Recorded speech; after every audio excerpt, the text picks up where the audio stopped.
So, as we're continuing our conversation on intervention in civil wars, I'd like to talk a little bit about what we think we know about why states do get involved in civil wars, why they intervene.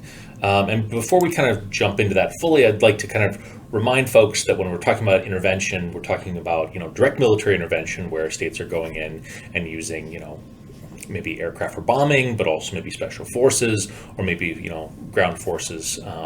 In a large capacity. So, war fighting kind of activities. But it could also be indirect military intervention, where you're simply supplying weapons, advisors, intelligence, providing maybe logistical support, something similar to what the United States is doing to support Ukraine in their resistance against Russian invasion. Intervention could also be economic. It could be sanctions, either limiting weapons coming in or trying to target particular actors, limiting their ability to move cash around, that sort of thing. It could be food aid to support the humanitarian population, or it could be loans or trade credits to support the government, sustain the government as it deals with an insurgency or with a conflict. But it could also be withholding support. And I think I mentioned this in a previous conversation, and it's a little bit hard to wrap your head around how a non-action might be considered intervention. But in situations where you sort of would assume normally there would be military support, direct or indirect, or some sort of economic support to bolster a state or to bolster, I guess, resistance to a state, and that doesn't come, that can actually function similarly to an intervention. I think the best example I have of that is in the late 1980s, or I should say the mid-1980s. Mikhail Gorbachev at a Warsaw Pact meeting informed the members of the Warsaw Pact that if they got themselves into trouble and there was an uprising in the streets, there wouldn't be Soviet tanks rolling into town the way that they did in Prague in the early part of the Cold War. And so it's kind of that warning of like, everybody assumes there will be this military support, and it's not going to come if you find yourself in a situation where you might need it. And so tread carefully and think about how you navigate that. So again, that would be an example of non-action functioning like an intervention. When we think about why states intervene, I think a lot of the research has shown it tends to be what we might call strategic or geostrategic reasons. Rivalry is a huge one.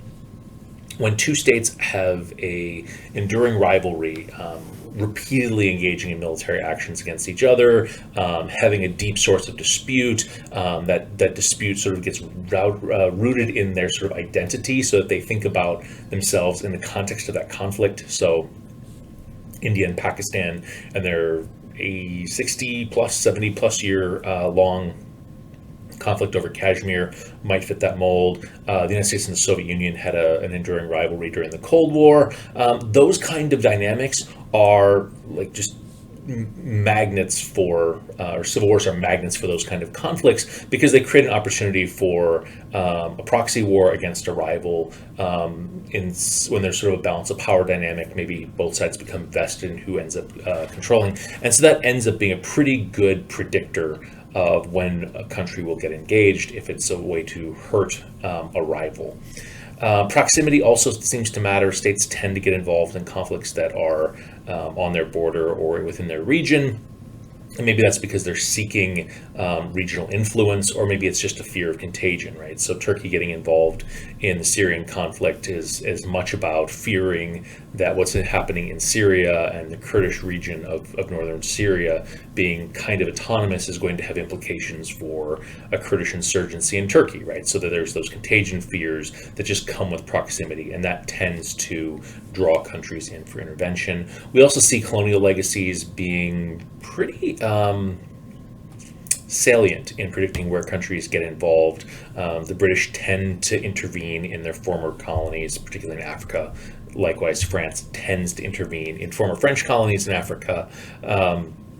Even Portugal was actively involved in sort of East Timor's sort of independence process from Indonesia, right? Because of a colonial tie that kind of gave it additional interest. It gave it maybe a legacy bureaucracy that had ties to the region, and maybe because of how the countries, former colonial countries, see themselves in the world and understand their place in it.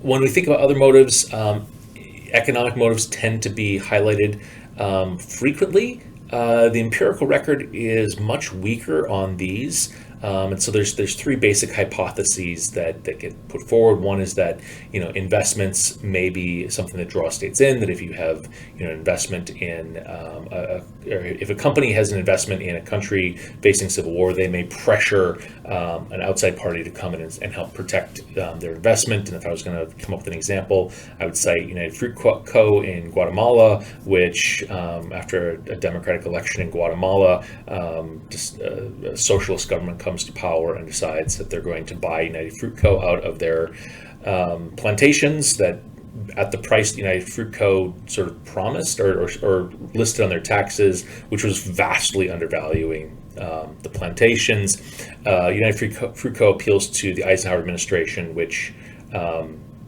guess intervenes, and maybe that might not be the right illustration, because it wasn't so much intervening as fostering a civil war and assisting rebels of the United States that sort of created to topple this new government. But that's sort of the kind of anecdote that people would point to when they say, oh, foreign investment is going to draw in military intervention. Likewise in India, the British East India Company was sort of a precursor to Britain sort of entering India as sort of a military and governance force.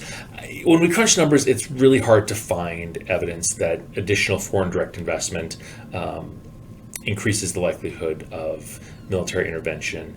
There's another hypothesis that maybe exports are a factor, that countries want to engage in military intervention because it creates a market in which they can export to. Again, when we crunch numbers, we really don't see a lot of evidence for this. I actually, for my dissertation, I ran the numbers on U.S. Intervention and couldn't find any link in terms of export markets, in terms of investments, or actually in terms of imports. If you're relying upon a particular resource from that country, oil is often cited as one that might motivate an intervention. The data is just not there for it.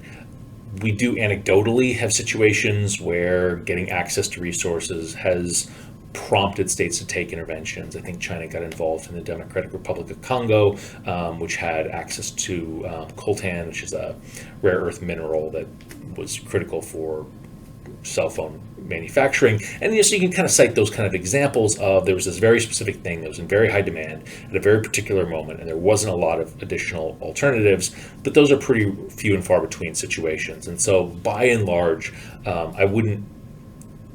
I don't want to leave the impression at all that economic factors are a primary driver of foreign intervention, particularly given that military intervention is incredibly expensive, and the cost-benefit analysis of just buying something or finding a market elsewhere versus using military force to try to get and advance those kind of goals rarely makes smart sense. Even in the United Fruit Co. case, outside the context of the Cold War, I'm not sure that United Fruit Co. could have persuaded the Eisenhower administration to take action against Guatemala. It was only in the context of this is part of a larger rivalry between the United States and the Soviet Union, and it looks like the socialist government in Guatemala is doing things that we think the Soviet Union would like, and that sort of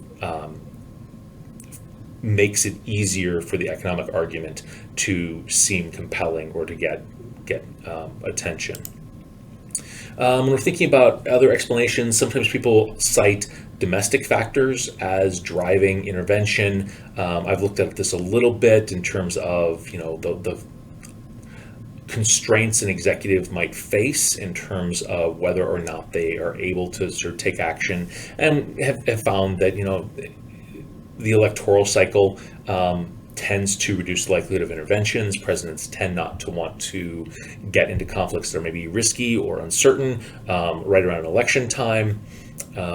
We have anecdotes where the more veto points in the political system that sort of can decide whether or not it's permissible to take military action, the harder it is to take that military action. If I was going to give a present day anecdote, I might maybe point to the Obama administration wanting to intervene in the Syrian civil war and taking up a resolution to Congress asking for permission, Congress saying no, right? That the navigating the domestic political environment can be a potential barrier to taking intervention that you might have other motivations for trying to take. And likewise, public opinion can be a constraining factor, that if the public is not supporting intervention, it can be very difficult for presidents to go against that.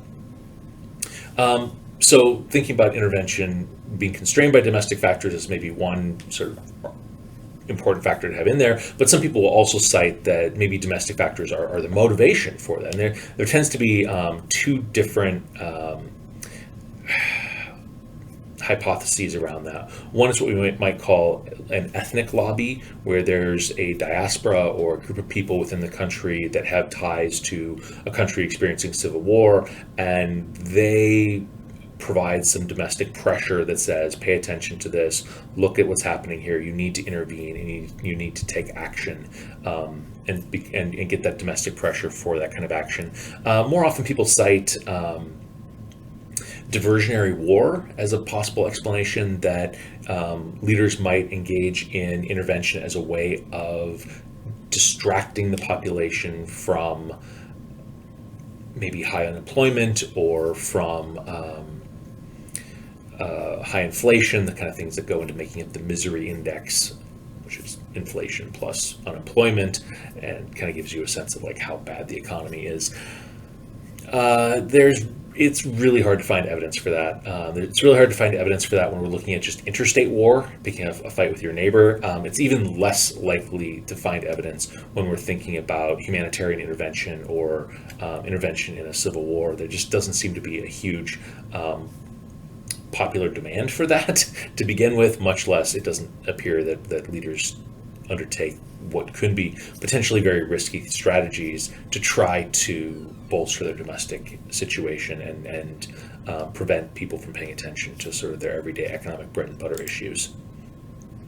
And so then finally, I'll just cite sort of humanitarian motivations for intervention.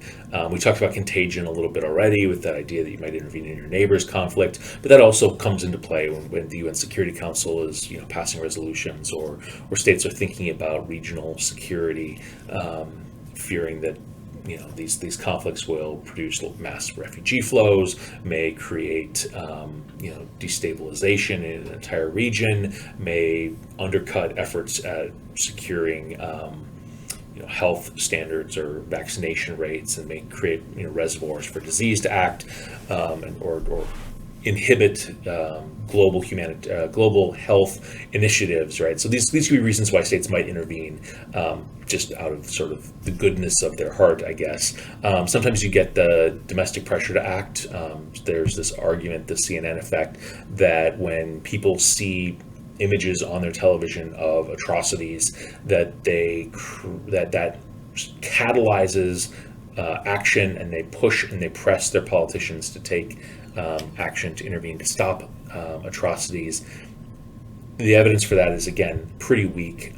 We kind of anecdotally can pick at places where maybe that seems like that was a factor, but by and large, it doesn't seem to be a central factor motivating intervention.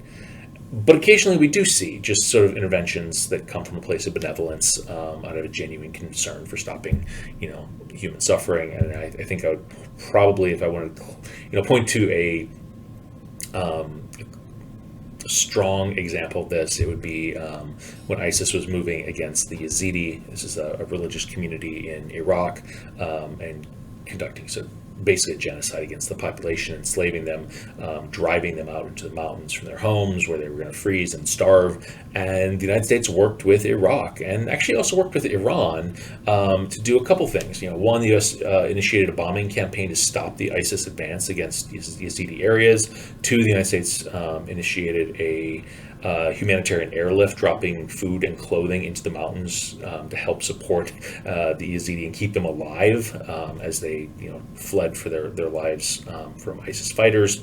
And three, the United States worked and coordinated with Iran and Iraq as they marched north and I guess west to try to intercept the ISIS offensive and throw it back. And so that offensive, that intervention was primarily motivated by the fact that ISIS was committing genocide, and that something had to be done, and something had to be done now to stop it. And so it does happen. We can point to those examples, but they do tend to be fairly few and far between. And oftentimes when they do occur, they tend to kind of overlap with other sort of geostrategic interests or connections that might be relevant in that situation. So there's a lot of factors that can motivate military intervention in a civil war, or indirect military intervention in a civil war. There's many hypotheses that are sort of out there in sort of the collective conversation, and so hopefully I've succeeded in kind of tamping down some that are maybe in circulation that maybe don't have a lot of data behind them, and elevated some that I think the political science research more conclusively shows these factors seem salient in explaining intervention.